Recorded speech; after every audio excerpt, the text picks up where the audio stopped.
Chosen one. Yes, you.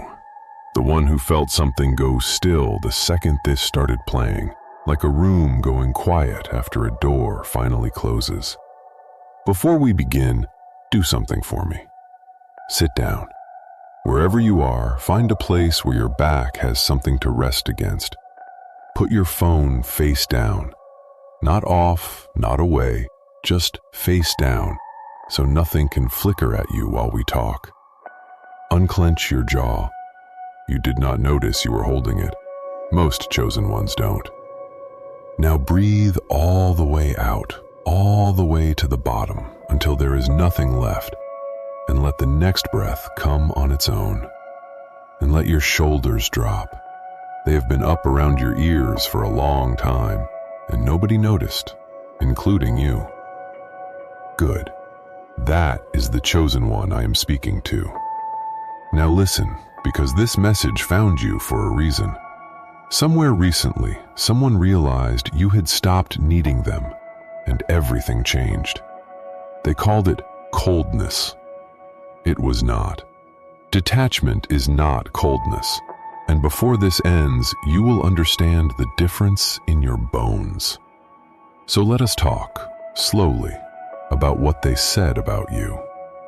They said you had changed. They said it in that tone, the one that pretends to be concerned and is actually taking inventory. They said you had gotten cold, distant, difficult, hard to reach. They said something in you had gone wrong somewhere, and they could not put a finger on when, but they were certain it had. And they said it to each other before they ever said it to you. Here is what they were actually describing. Not a change, a subtraction. Something that used to be in the room is no longer in the room, and they can feel the empty space where it used to sit. They just do not have the honest words for what it was. So they call it coldness. They call it distance. They call it a problem with you. What left the room was your need for their approval. That is all. That is the whole event. You did not fight them. You did not send a message explaining yourself. You did not gather anyone and make a case. You did not go looking for a witness.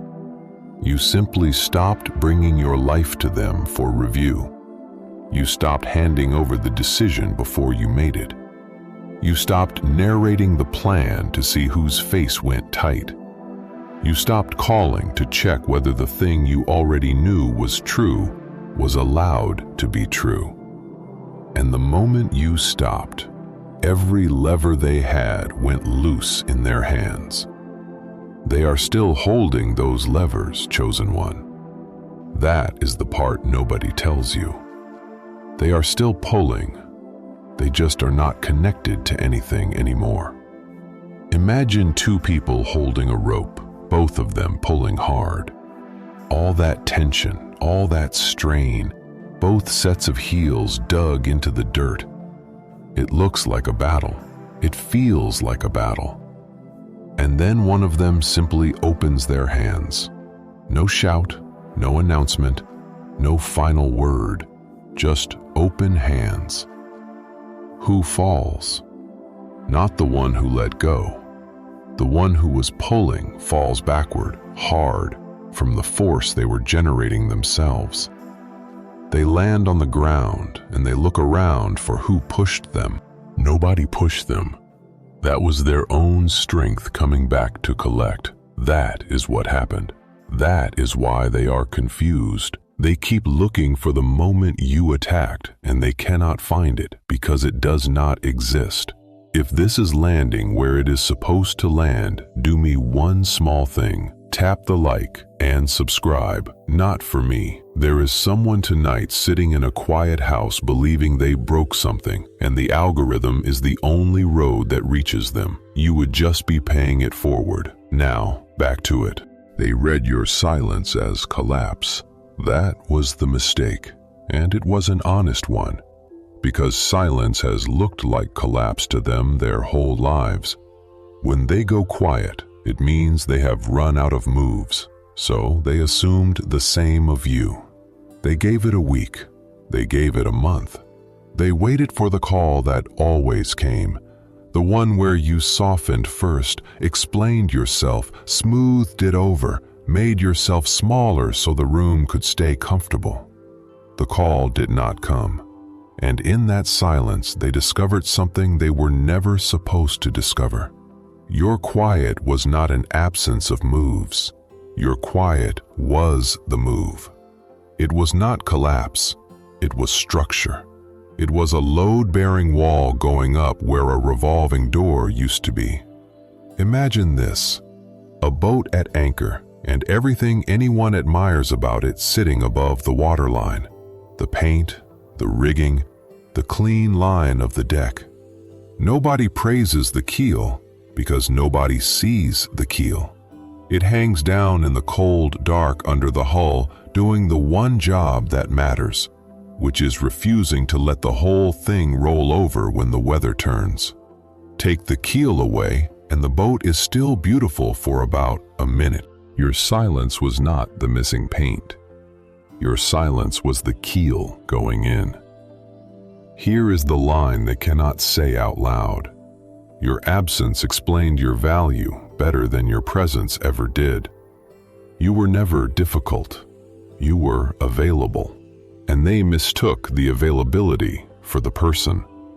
So when the availability ended, they thought the person had turned. No, the person finally arrived. No, you did not miss a step. No, you did not go too far.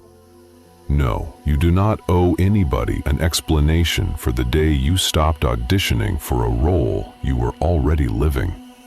Everything they had over you ran on one thing, one single current. Not love, not history, not obligation. Just the fact that you kept coming back to ask. You stopped asking. That is the story, every part of it. 10,000 words could follow and not add anything those three do not already contain. You stopped asking. Here is something worth sitting with.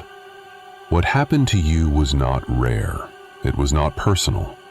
It was a pattern, and it runs everywhere, in rooms that have nothing to do with each other. Think about an office, any office. There is always one person who is quietly competent. They fix what breaks. They stay late without announcing it. They are the reason things work, and they are the last name mentioned when things go well. Nobody plots this. Nobody sits in a back room and decides. It happens because that person keeps volunteering, and a system will always take what is offered for free. Then one day, that person stops raising their hand, and suddenly the whole room discovers what they were carrying. Now think about a family. In almost every family, one person gets assigned a role early, and it sticks.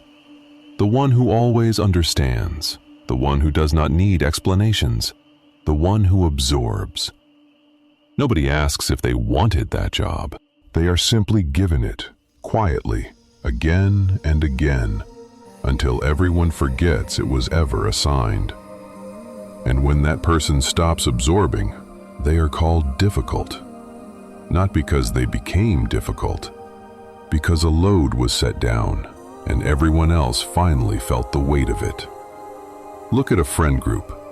There is usually one seat reserved for the person who never asks for anything back. They show up, they drive, they remember the hard weeks, and the group is genuinely fond of them, which is the part that confuses people. Affection and use are not opposites. They live in the same house. The friend who never asks is loved and also relied upon, and the reliance is invisible until the day it goes unmet. Then look at whole industries. There is always the person doing the work, and there is the person naming the work, and they are never the same person. One rung apart. That single rung is the entire arrangement. The one below is told they are learning. The one above is told they are leading. And the gap holds because the person below still wants something from the person above. Here is the part that changes everything, chosen one. In all of these rooms, control is never taken by force. Nobody holds you down. Nobody locks a door. Control is granted. It is handed over freely by need. Their position was never authority. Their position was a place in what you wanted. Think of the small evidence. The message you sent that sat unanswered for days, and the way you kept checking.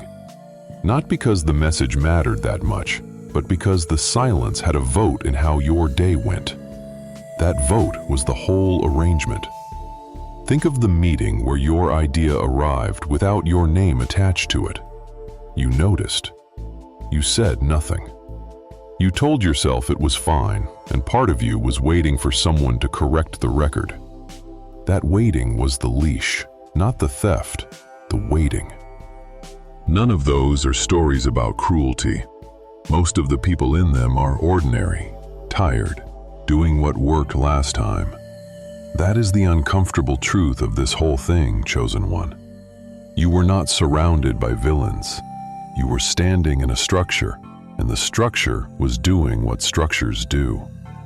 So let me set the frame properly before we go further. This is not a story about bad people. This is a story about that rope again. A rope has two ends. One end was in their hands, yes. But a rope only pulls when both ends are held. And for a long time, without ever deciding to, you were holding your end. Then you let go. That is why nothing they tried afterward worked. Not the sudden warmth, not the cool distance, not the message that came at midnight with no real subject. They were pulling on a line that had gone slack, and slack line moves nothing. So the question is no longer whether it happened. You already know it happened. The question is how it works, step by step, mechanism by mechanism, so that you can see it clearly enough to never hand the rope back. That is exactly what comes next. This is where the room thins out. You feel it, don't you, chosen one? The ones who clicked because the title was interesting, they are already drifting. Their attention is moving somewhere else. That is fine. That was always going to happen. This was never made for the curious. It was made for the ones who have been living this quietly for years without a single word of confirmation. So here is what happens next. If you are still here, if your chest tightened somewhere in the last few minutes because you recognized yourself in it, drop 888 in the comments. Not for luck, not because a number is trending somewhere. Do it as a signal, a quiet mark that says you are locked in and you intend to hear the rest of this all the way through. I read them. I know what they mean. And when I see that number stacking up in there, I know the message reached the people it was built for, and not just the people passing by. Because what comes after this is different from what came before it. Everything up to now was the shape of the thing. What follows is the mechanism. 12 parts, precise, in order, step by step. Exactly how your withdrawal dismantled their control, in the order it happened, and why they still cannot name what went wrong. Settle in. Stay with me. Here is the first one. Number 1. The silence they mistook for surrender. They celebrated your quiet because they could not imagine it was a decision. Here is what actually happened, chosen one. You went quiet, and they threw a party. Not a real one, a quiet, private one, inside themselves.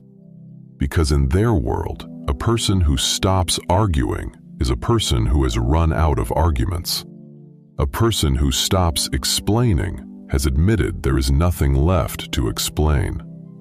They looked at your stillness and they read defeat, because defeat was the only word they had for it. They were wrong from the very first day. You did not run out of words. You ran out of reasons to spend them there. There is a difference, and they never learned it. They thought you had been beaten down. Instead, you had been thinking. They thought you had finally accepted your place. Instead, you were quietly measuring the exit. They thought the fight had gone out of you.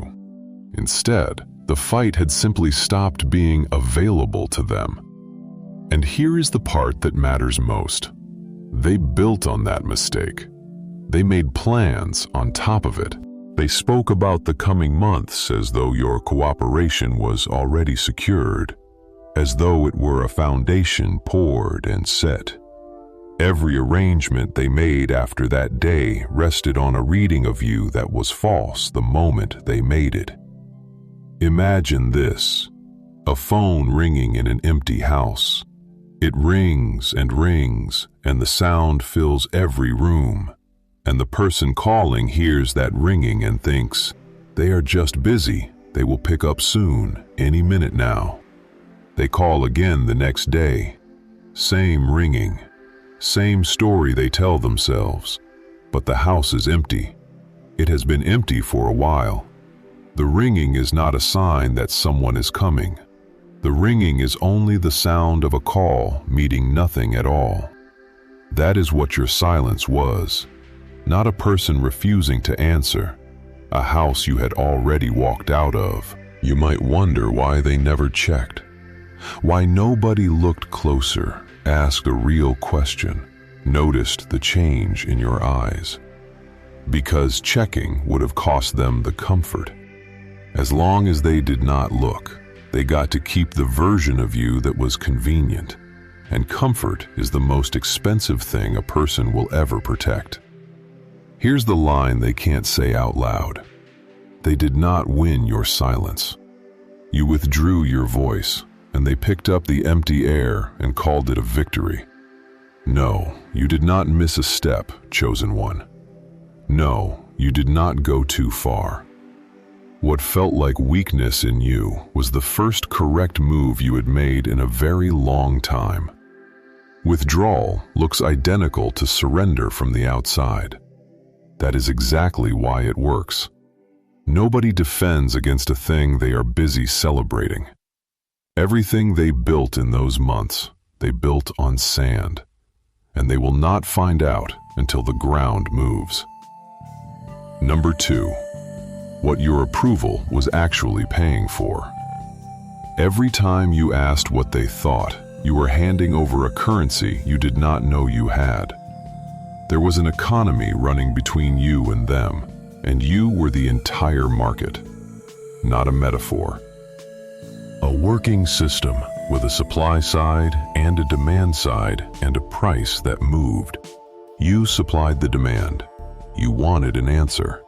You wanted the nod, the small approving sound, the sentence that said you were doing fine.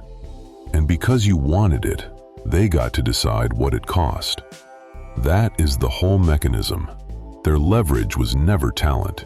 It was never the position they held, or the room they stood in, or the volume they could reach.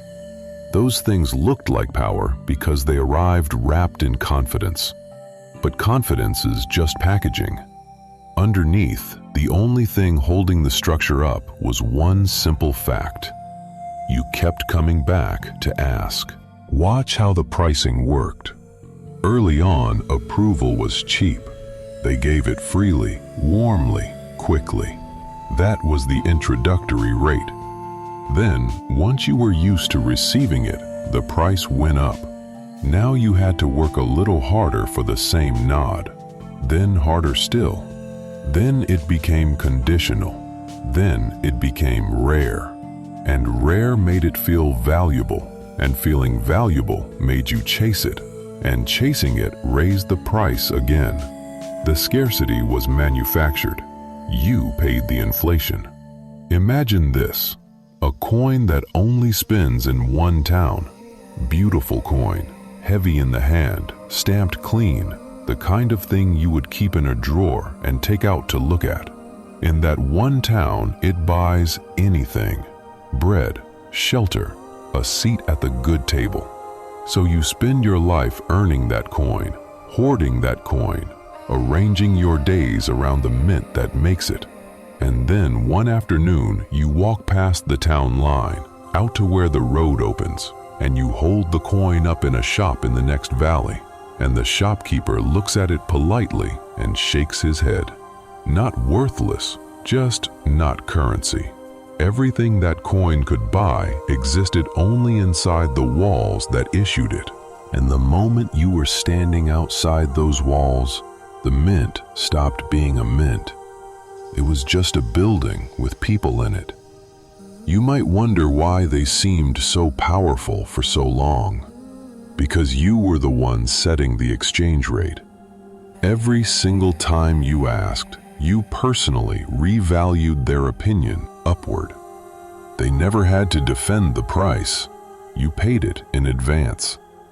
Here is the line they can't say out loud. They were never rich. You were just spending. So understand what you were really buying, chosen one. Not guidance, not truth.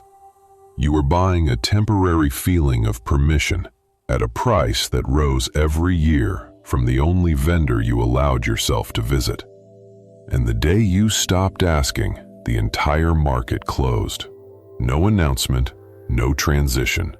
The mint kept stamping coins nobody came to collect. That is not revenge. That is arithmetic. Demand left the building, and the price found its real level. And the real level was zero all along. Number 3, the leverage that deleted itself. A grip only exists as long as something is being held out to it. Power is almost never taken from a person. It is not seized in a dramatic moment. It is handed over quietly, again and again, by someone who keeps returning for a thing only one other party seems able to give. Control was never a knot tied around you. It was a grip, and a grip needs something in it. So when you stopped reaching, chosen one, there was nothing left in their hand. That is the mechanism. Leverage does not get confiscated. It evaporates. It is not a possession sitting on a shelf somewhere in their life that you have to go and take back. It exists only in the space between your want and their permission. Close that space, and the thing that lived inside it simply stops existing. No struggle, no negotiation, no moment where a winner is declared. Imagine this, a kite, high up, sitting at the very top of the wind. The person on the ground feels the pull in their hands and believes they are flying it. They believe the tension is their doing. Then the string is released. And here is the strange thing. The kite does not fall, and the person does not lose their grip. They are still holding the spool. Their hands are still closed. Nothing was taken from them. It is just that everything on the other end has gone quiet, and the pull that told them they mattered is no longer coming back down the line. That is exactly what they experienced. Their hands are still closed on something. You might wonder why they seem confused rather than angry. Because anger needs an event, and there was no event. No door slammed, no speech delivered, nothing they can point to and say, that was when it happened. They are searching backward through the record for a fight that never took place, and every time they come up empty, the confusion deepens.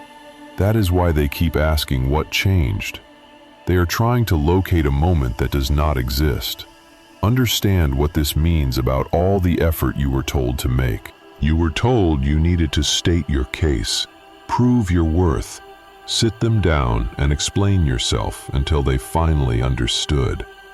And none of it would have worked, because explanation is just another form of asking. Every request for understanding put the handle right back in their palm. You did not argue your way out. You stopped asking, and the structure came apart on its own. Here is the line they can't say out loud. Nobody ever held you. They only held what you kept handing them. So do not go looking for the confrontation you think you skipped. No, You did not miss a step. No, you did not owe anyone a final conversation to make it official. There is no ceremony for this because nothing was broken. Something was simply no longer supplied, and what depended on that supply thinned out until it was gone. They are still standing there with the spool. They are still waiting to feel the tension. And they will keep waiting because the wind you are riding now was never theirs to give. Number 4. The small signs you were not supposed to notice. Watch who starts checking on you the moment you stop reporting in. This is where theory ends and evidence begins, because you do not have to guess whether the shift happened. It leaves fingerprints, small ones, ordinary ones, the kind that look like nothing until you line them up. Start with the message, the casual one. It arrives with no weight on it at all. Just checking in. Saw something that reminded me of you. Hope you are well. Notice the timing. It did not come when you were struggling. It did not come when you were asking. It came after you went quiet. That is not affection.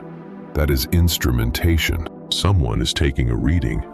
Then comes the second tell, the mutual friend, the one who suddenly has questions that are a little too specific. What are you working on now? Are you seeing anyone? Are you doing okay, really? Listen to the shape of it. Those are not their questions. They are carrying them for someone who will not carry them personally. A message sent through a third party is still a message. It just costs the sender nothing to send. And then the invitation. After a year of nothing, after birthdays that passed without a word and hard seasons that passed without a call, suddenly there is a seat at a table you were quietly removed from.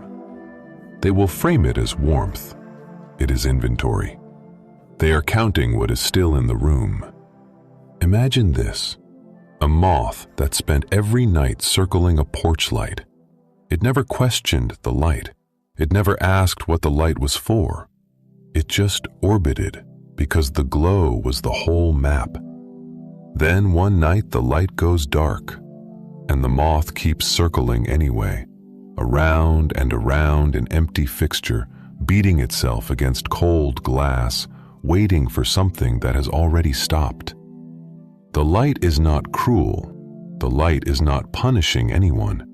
The light simply is not on. And the circling reveals exactly how much of that arrangement was gravity and how much was habit. You might wonder why these signals always arrive in the same order. Because control is a system, and systems run diagnostics when the input dies. First the soft ping, then the indirect probe, then the formal recall. That is not intuition. That is protocol. And here is the part that should settle something in your chest, chosen one. Every one of those moves is confirmation. They cannot check on someone who is still reporting in. They cannot investigate a person who is still explaining. Their sudden curiosity is an admission that information used to arrive on its own, and now it does not. You did not announce anything. You did not declare independence. The absence did the talking. Here is the line they will never say plainly. They noticed you were gone long before they admitted they were looking. Watch what happens to your own reactions, too. The old you would have answered fast, warmly, gratefully. Now there is a pause where the reflex used to be. That pause is the whole victory. You are not being cold, you are being accurate. A response that takes a day is not an insult. It is a price. They are not reaching for you.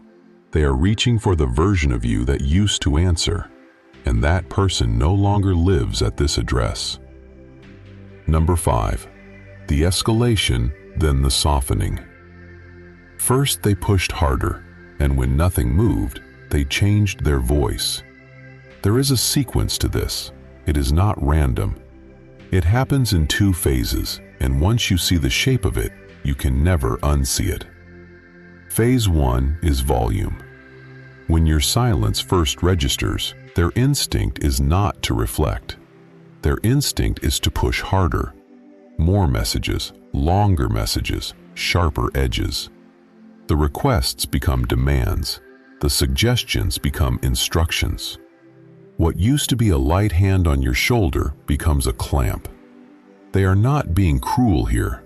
They are being confused. The lever they always pulled has stopped moving the machine, and the only theory they have is that they did not pull hard enough. So they pull harder, and nothing happens.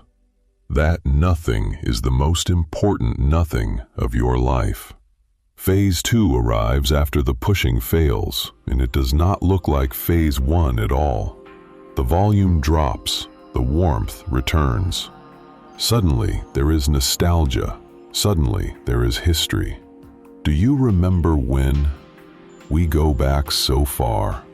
Nobody knows you like I do. The tone goes soft, almost tender, and it can catch you completely off guard, because it sounds like the thing you waited years to hear. Imagine this: a well in a dry season. For years, the bucket came up full, and the ones drawing from it never once thought about the water.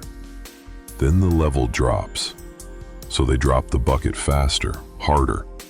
They let the rope out further, they slam it down, they haul it up, and it comes back with mud, then with damp, then with nothing but the sound of stone.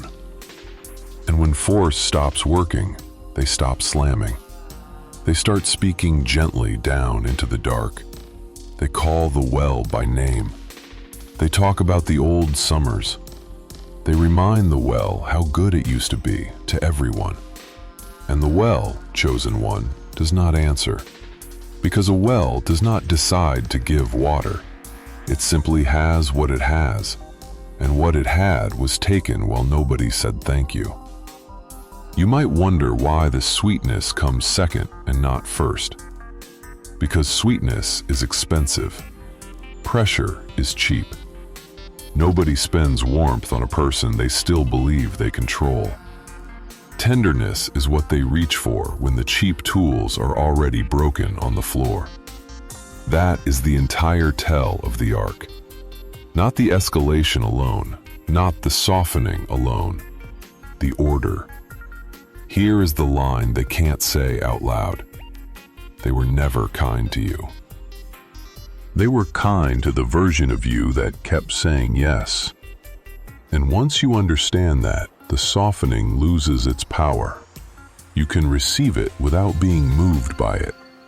You can hear the old stories and feel something real. Real affection, real memory, and still not pick up the rope. That is not coldness. That is clarity. Two things can be true. They can genuinely miss you and still only miss what you provided. No, you didn't misread the warmth. It was probably sincere. It just arrived in the wrong order, and order is everything. The well did not go dry to punish anyone. It went dry because you stopped asking permission to be finished. Number 6. The part of them that needed you to still care. They were never measuring you. They were using you to measure themselves. Their attention on you was not really about you. It never was. They watched your progress because they needed a number. They needed a scale. They needed something moving so they could tell whether they were moving too. You were the instrument. Your reactions were the readout. Think about how it worked. When they made a comment, they were not waiting to see if it hurt you. They were waiting to see if it landed. Because if it landed, that meant they still had position. It meant they were still above the line. Every flinch you gave them was data. Every explanation you offered was confirmation that their opinion carried weight. And then you went quiet, and the instrument went dark. Imagine this. A person carries a mirror into a windowless room. No lamp, no candle, no crack under the door. The mirror is still perfect. Nothing is wrong with the glass, but there is no light in that room, and so there is no reflection, and the person standing there suddenly cannot tell what they look like. They can feel their own hands. They cannot see their own face. That is the room they are standing in now. You were the light, not the mirror, the light. You might wonder why they seem so unsettled when nothing was actually taken from them. Because something was, not their pride, their measurement. Pride recovers on its own. It is loud and it heals loud. But a person who has lost the way they measured themselves goes very quiet, and then very strange, and then very busy trying to find another surface to check. This is the part where compassion matters more than victory, chosen one. Because what you are seeing is not a villain in defeat. It is a person who never built an inner scale and borrowed yours for years. That is a sad thing. That is a small, human, ordinary sadness, and you do not need to celebrate it to be free of it. You also do not need to repair it. That is the trap. The old reflex says that if someone is disoriented, you should hand them the light back, steady them, explain yourself one more time. But handing back the light does not heal them. It just reinstalls the arrangement. They do not learn to see themselves. They learn that you can be recalled. Here is the line they can't say out loud. They did not lose an argument with you. They lost the only surface that ever told them who they were. Read that again slowly. It explains everything. It explains why the messages come at odd hours. It explains why the questions are casual, but the timing is not. It explains why a person who claimed indifference keeps finding reasons to check the temperature. They are not chasing you. They are looking for a reading. And you stopped asking, so there is nothing left to read. Let them find their own light.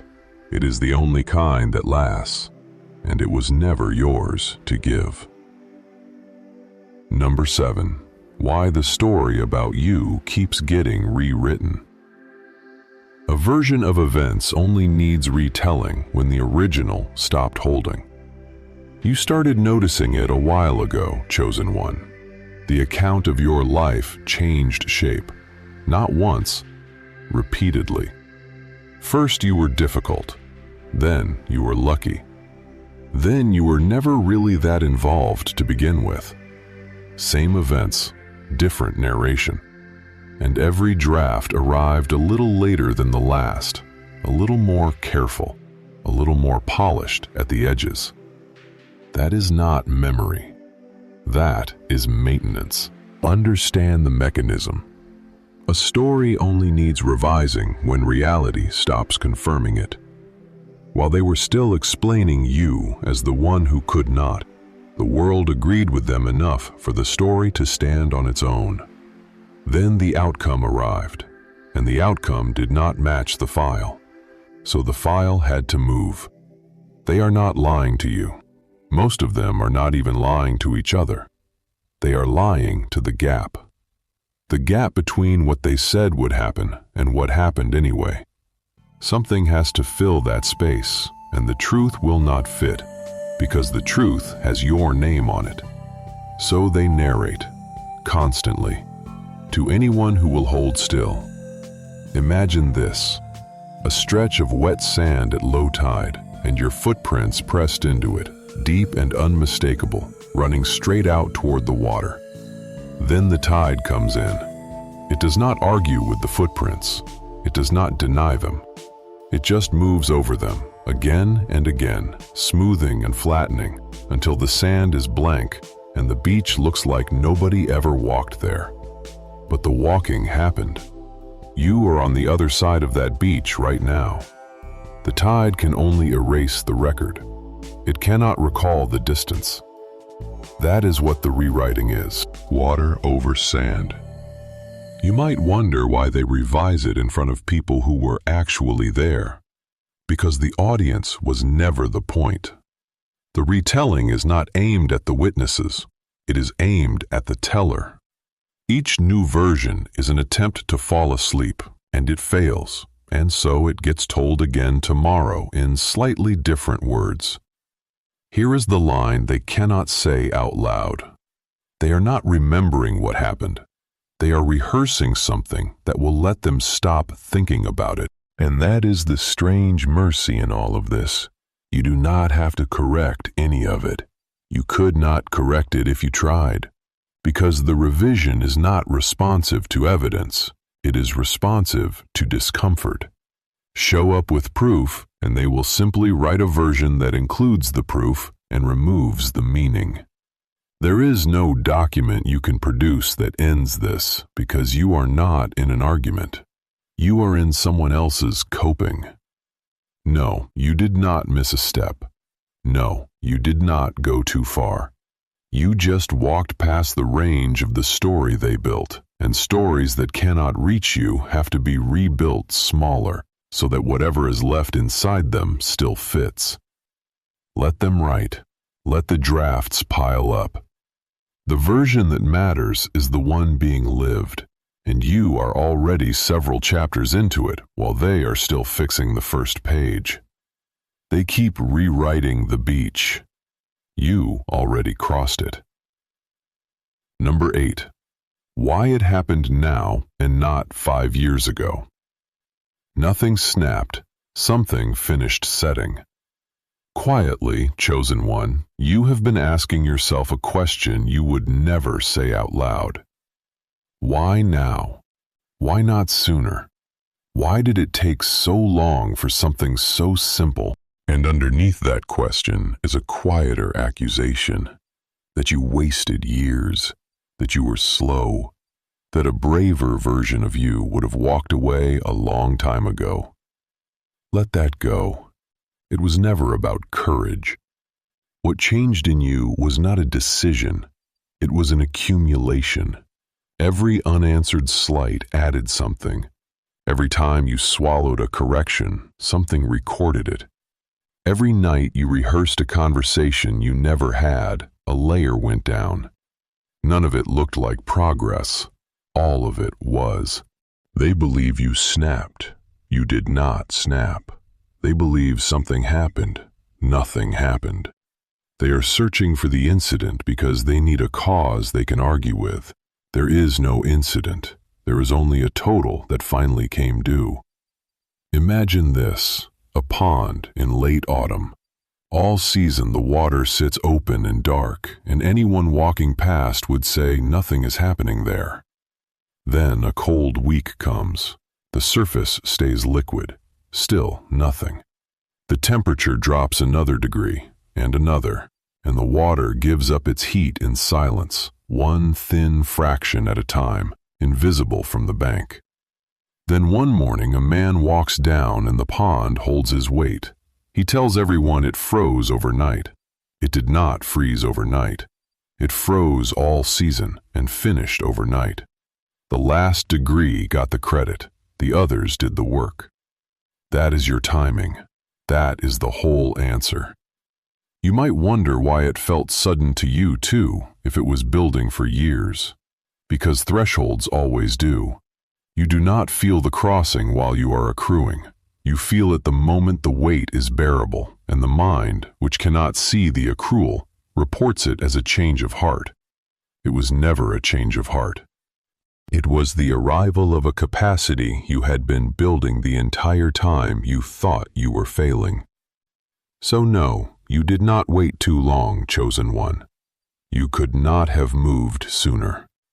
The version of you back then did not have the thickness to hold what you are holding now. She would have gone through. He would have gone under. What looked like hesitation was construction. What looked like tolerance was inventory. You were not stalling. You were setting. And no, you did not act too suddenly either.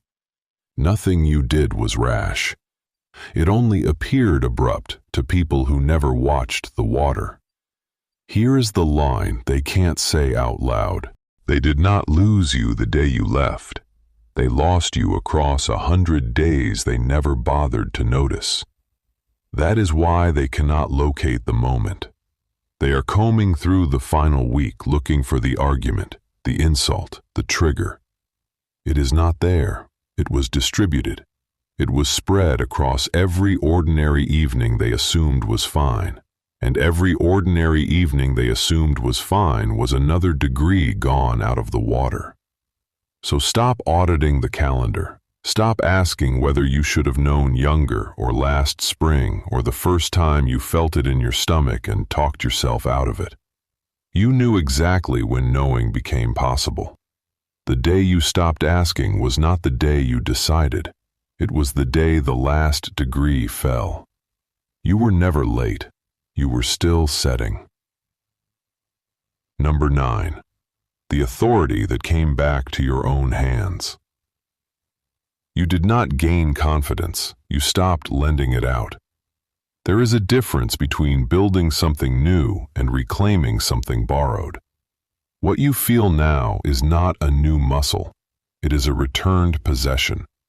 For years, your decisions had to pass through a room you never chose, a committee that never met, never voted, and never adjourned.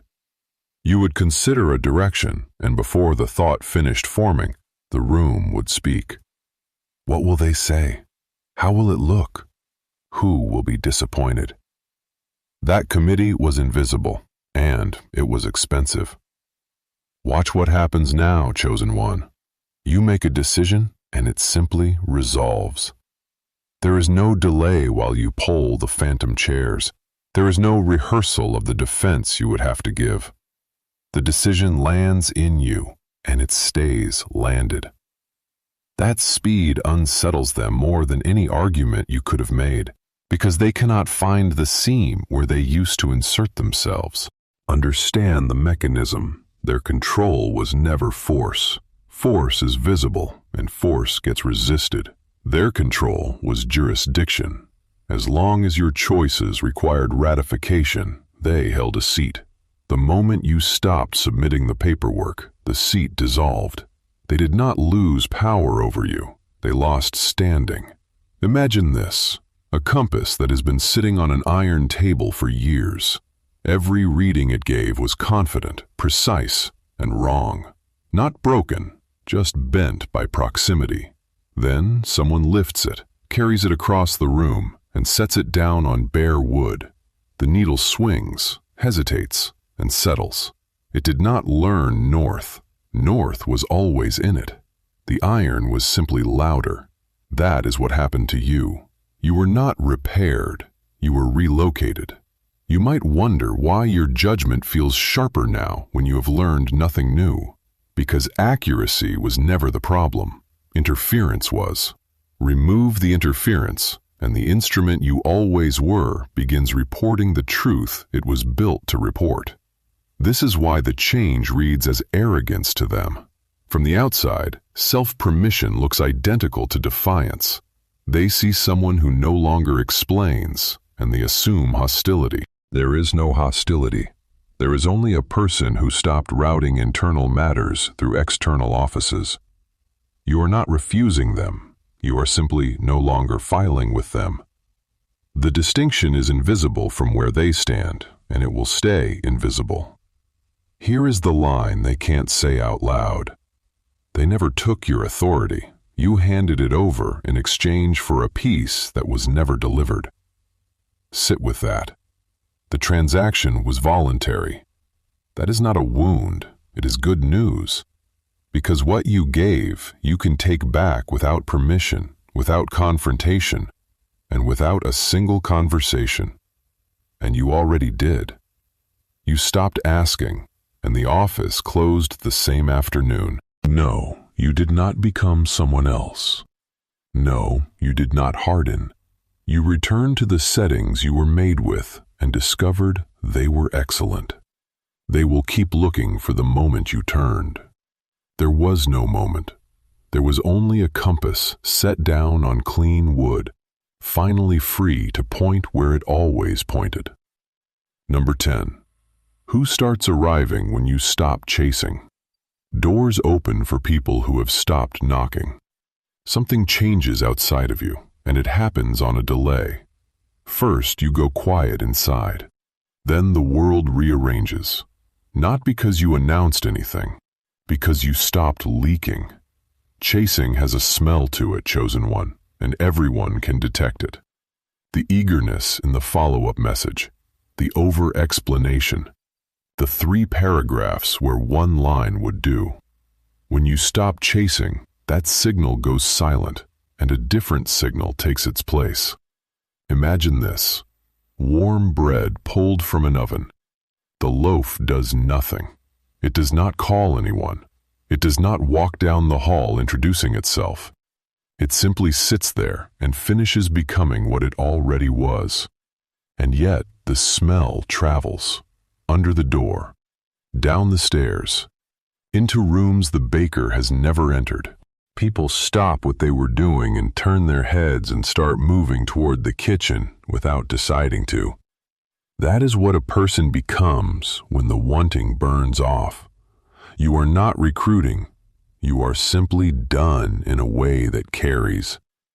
So the new arrivals begin, and they are not the same species as the old ones. The old ones needed you slightly beneath them. These new ones show up level. They ask direct questions. They say what they want. They do not audition you, and they do not make you audition. You will notice you are less entertained and far less drained. That trade is the whole deal. You might wonder why closed doors suddenly swing open the moment you stop pushing on them. Because a door under pressure resists by design. Remove the pressure and the door is just a door, and doors are meant to open. What you called an obstacle was mostly your own weight against it. Then there is the room itself. Watch this closely. You walk in and the tone shifts before you have said a single word. The volume drops half a step. Someone straightens up. The person who used to talk over you waits. Nothing was declared. Nothing had to be. People read the absence of need faster than they read any resume, and they respond to it in a way they will never be able to explain to you. Here is the line they can't say out loud. The moment you stopped needing the room started needing you. No, you did not miss a step. No, you did not go too far. The quiet years were not empty years. They were the oven. And the ones still standing where you left them, still waiting for the follow-up that is not coming. They will call it a change in the market, a change in the timing, a change in your attitude. They will call it anything except the truth, which is that you stopped asking, and the asking was the whole of what they ever held. Let them theorize. The bread is out. The smell is already 3 rooms away. Number 11. The loneliness that is not a wound. Some of that empty space is not loss, it is clearance. An ache comes with this, chosen one. Let us not pretend otherwise. The phone is quieter now. The group chat moves without you. Certain rooms that once felt like home feel like a coat that no longer fits across the shoulders. That is real. You are not imagining it, and you are not being dramatic. Something did go away. But listen closely to what actually left. Obligation left. Performance left. The small daily tax of managing how you were perceived left. The habit of shrinking your good news so nobody felt uncomfortable, that left too. What remains feels like emptiness, only because you have never had this much unclaimed room before. You are mistaking space for absence. Imagine this: a tree planted too close to a fence. For years it grew inside the lines, branches cut back every season, roots redirected, shape decided by someone else's property line. Then one year it went over the top, and from the yard it looks like the tree lost its old shape. It did. The tidy silhouette is gone. But the tree did not shrink. It went past the boundary that was holding its form. Everything the fence used to decide about that tree, the fence no longer decides. The gap where the old shape used to be is not damage. It is the outline of what it used to be limited to. You are past your fence line. Of course, the shape looks strange from the yard. You might wonder why the ache does not go away just because you understand it. Because understanding is not the same as grieving, and you are allowed to do both at once. You can know the change was right and still miss the sound of the old room. Those two truths are not enemies. Grown people hold both without flinching. No, you didn't do it wrong. No, you weren't too harsh. No, there is no version of this where you expand and everyone comes along untouched. The loneliness of a shrinking circle and the loneliness of a shrinking self look identical from the inside. They are opposites. One is the ache of being reduced. The other is the ache of no longer fitting the container. Same feeling in the chest, completely different direction of travel. If you cannot tell which one you are in, ask a simple thing. Do you want the old room back? Or do you only want the old comfort of not deciding for yourself? You already know the answer. You just stopped asking anyone else to confirm it. Here's the line they can't say out loud. The room did not get colder. You got larger.